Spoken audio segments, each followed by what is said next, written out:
Okay, I've taken the Stanley knife to it, and the plan is for me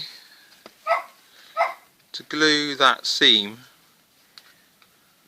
back together. And you can see that once the kit arrives, this is, and so at least the seam will be in the right place, not halfway down the seat. And then to patch this bit, patch this bit and this bit,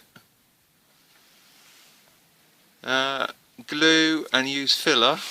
That'll be glued on there, and use filler around the edges to make it kind of neat. So we'll wait and see what happens when the kit turns up.